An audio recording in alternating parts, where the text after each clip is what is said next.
Taxi drivers, what's the deepest secrets you've overheard in your car? Don't forget to like, share, and subscribe. I've worked for Uber, and once a passenger, a clearly intoxicated lady, told me she should have married her brother-in-law because her husband had a tiny dick and was much less handsome, but because the husband was also far richer, she married him. I hope she doesn't remember she told me that. She's probably mortified to this day if she does. An 18-year-old lad, regular customer, was stressing over his exam results and told me seriously if he'd failed that his life was over and he would commit suicide. He was completely serious. Apparently, his parents had been putting strong pressure on him. I brought him home and called his father out to the house. By this time, the poor lad was in tears. I said to him that he should tell his dad what he told me. By this time, the father was distraught. I let them both talk for a bit right there and then. The father got him out of the car and brought him inside. The update was that he told his parents the whole story. They were horrified and got him into therapy. I've no idea whether he passed the exams or not, but I do know he was all right afterwards. I was very shook up about it. The situation could easily have gone wrong, and I take no credit at all. I carried 2 medical professionals once, and one of them talked to his colleague about the time he was kindly kidnapped out of the hospital by 2 guys that took him to a mansion outside the city and asked to examine the heart condition of a man who seemed to be a local mafia boss that was wanted from the law. They somehow provided him with all the tools and help and made him operate on the boss. They finally let him go and paid him with a big sum of cash, saying they would contact him again for anything else. He said it was the scariest yet most interesting experiences of his life. And people who work in hospitals apparently have some mad orgies off duty. My uncle was a cab driver in LA. One day he picks up 2 guys who then discuss a murder they're going to commit. After a while, they begin discussing whether they should also kill the cab driver because he heard them talking about the plan and could identify them. They eventually decided not to, but that was the day my uncle decided to stop being a cab driver. I worked incident support for a kinda shouldn't name ride company that rhymes with Schuber. It tended to be either a rider complaining a driver did X to them or a driver complaining a rider threw up in their car, etc. This one dude called incident support to tell us that following picking up a fare, a dude with 2 huge duffel bags in the boot, his car was written off and therefore couldn't work with aforementioned car. Turned out, the dude had gotten a ride at 2 a.m., put the duffel bags in the trunk, told the driver he'd done something he really regretted but couldn't go back on, took the ride to an underpass with the river, and threw the duffel bags into the river. Driver called the police first, mostly to tell them a dude was being weird as hell.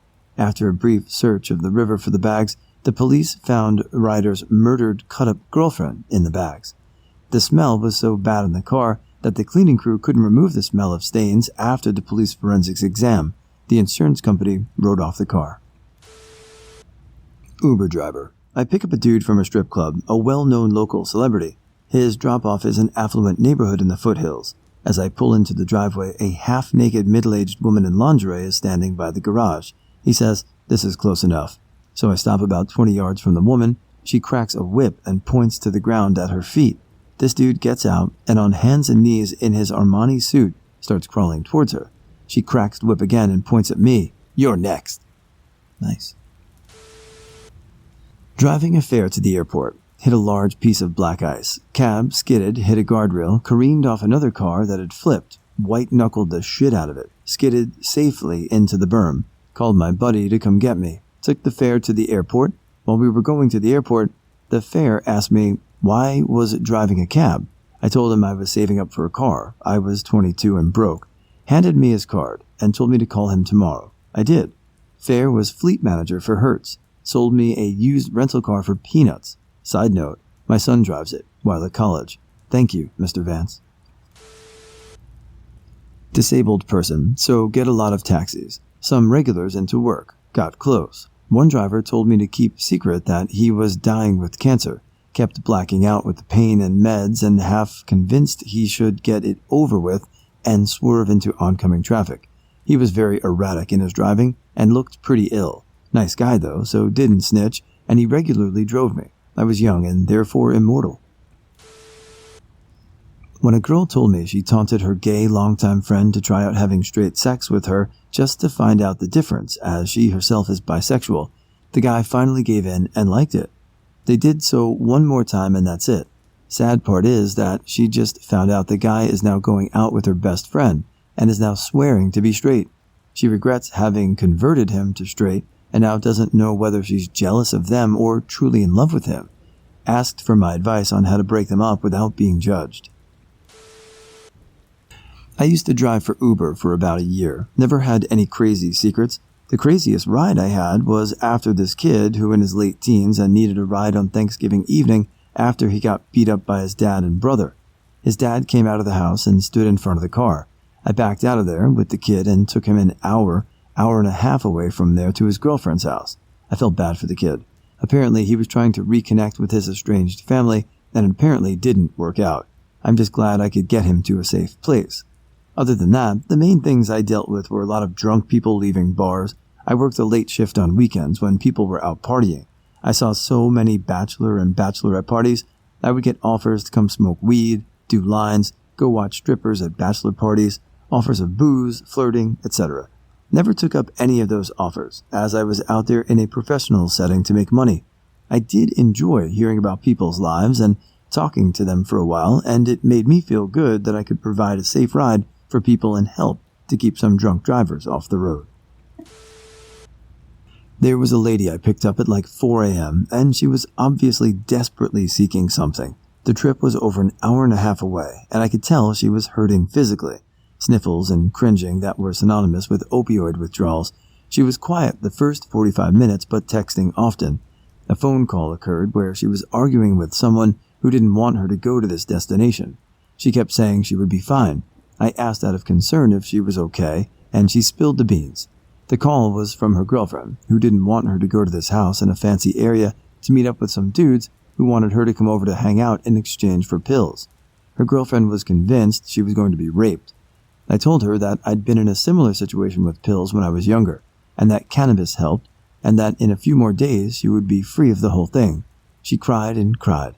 I had an old cannabis vape deep in my car that I donated to the cause.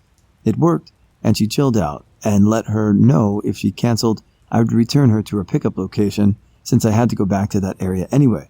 She canceled the trip. She slept the whole way back. I hope she made it out of that addiction. Those places really feel hopeless when you don't know how to get out. My friend got in Uber one day, and the driver was talking about selling weed on the phone. When he hung up, my friend asked about prices, got his number, and bought some weed from him. A few days later, he got the exact same driver, who obviously didn't remember him because he did the whole spiel again. My friend was like, "Dude, we just did this a few days ago. I bought some weed from you." Drugs are bad. Used to Uber on the side here in Ottawa. Honestly, one could surveil both business and government here while driving an Uber if they wanted to. You could run 3 drivers and get intelligence about just a ton of things happening night and day. I definitely heard a ton of things. But the one that got me was about some business closing and firing every one of its 200 employees months before it happened. It sucked for me when that one hit the news. I was there when they made the decision. Sweet things happened too. A woman had a fun dinner with her best friend and got on the passenger side first and said to me, "Watch this. I just found out I'm pregnant today. Going home to tell my husband, but she's going to me the first to know. After me? Oh my God. That's right. You're the first I've told. I'm totally freaking out right now. It's cool. No big deal. Anyway, 5 minutes later, they're joking about it with me and she asks me my name. I tell her and she's like, "It was between that and Andrew for the middle name. This is a sign. It has to me, my name. What if it's a girl? She'll be a badass with a male middle name like Michael Burnham. Coolest, sweetest conversation of my life." I worked for a rental car agency and would pick customers up or drop them off from home to shop. Anyways, one lady had just had her son murdered the day before. She lived in a rougher part of town, and I think it was a gang shooting if I remember correctly. The victim was a student, not a thug. The poor lady was just trying to keep it together and get through her daily obligations. I got a lift to take me to the hospital where my best friend was dying because I was too distraught to drive. Driver didn't accept my request that I really wasn't up for small talk, so I basically answered everything he asked with, I don't know, I just found out my best friend is dying and can't really think about anything else.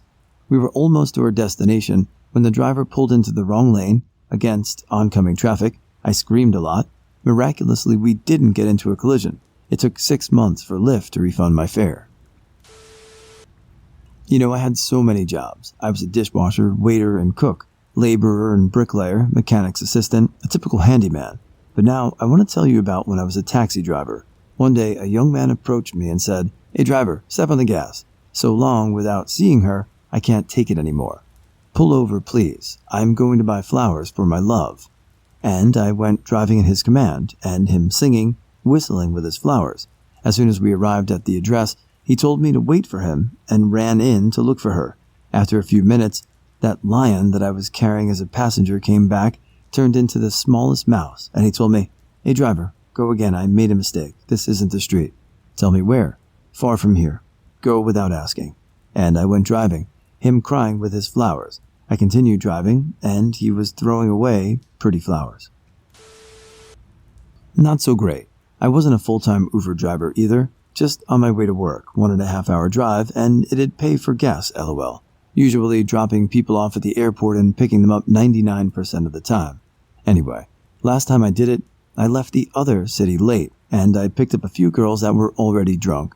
Eventually their conversation gets to the point where all three of them supposedly had another friend steal their boyfriend away at some point in their lives. They were young, so maybe this started in high school. So they all devote everything they have to stealing her boyfriend now as revenge. And they were telling stories of the ways they would steal her men. Dirty women. Disgusting. The men didn't even have a chance. One girl kept saying, "They never say no. They never say no." I didn't stop Uber because of that. Those girls were rude as hell, but I quit the other job that was far away and I didn't need the company or extra cash. Not a driver, but I found out my girlfriend was cheating on me on vacation, and during the 15-mile Lyft ride back from the airport, the driver somehow knew to take a shortcut near my house that I had only found out about after living there for 25 years. It's a weird shortcut, and not something GPS would tell you to take. He basically showed me the apartment where his wife was cheating on him in, and that it was with a black guy. Then proceeded to explain how he was going to kill her with a gun, a .44 Magnum pistol to be precise, and then asked me if I know what a .44 pistol does to a woman's face, and then that I should see what it does to a woman's pussy. Ooh. He told me that he knew that I must think that he was really sick and started laughing. Whoa. Former Uber driver picked up a very well-dressed lady from one side of town heading to a very rich neighborhood on the other side of town. During the ride, she made a series of calls, and it became clear she was a call girl with quite a few customers.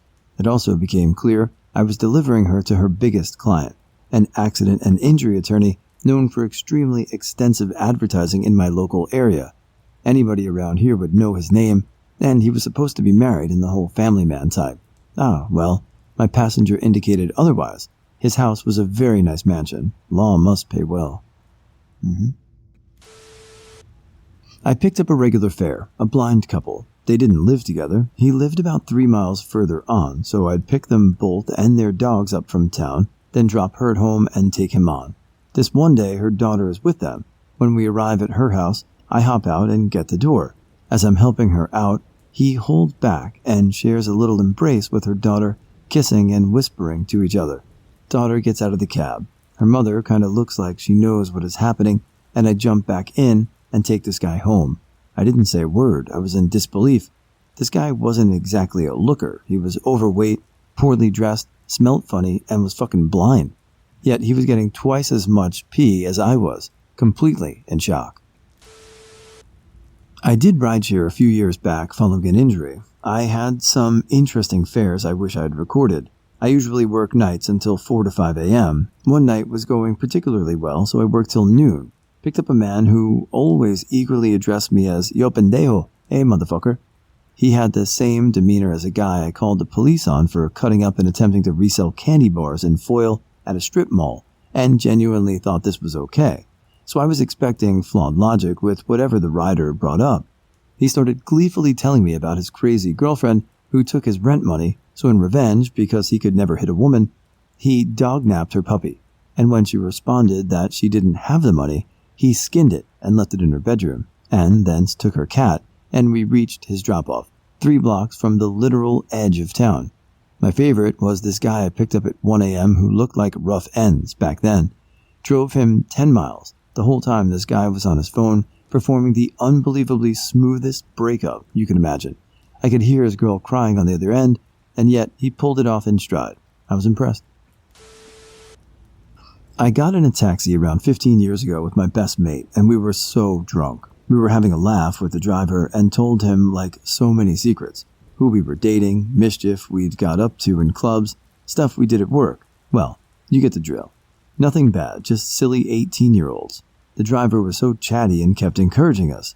When we went to pay and get out, he was like, "Do you know so-and-so?" Yeah, we did. We work with this woman. And it turned out it was his sister. He told her everything. We were mortified, and I never told the taxi driver another secret again. Lesson learned.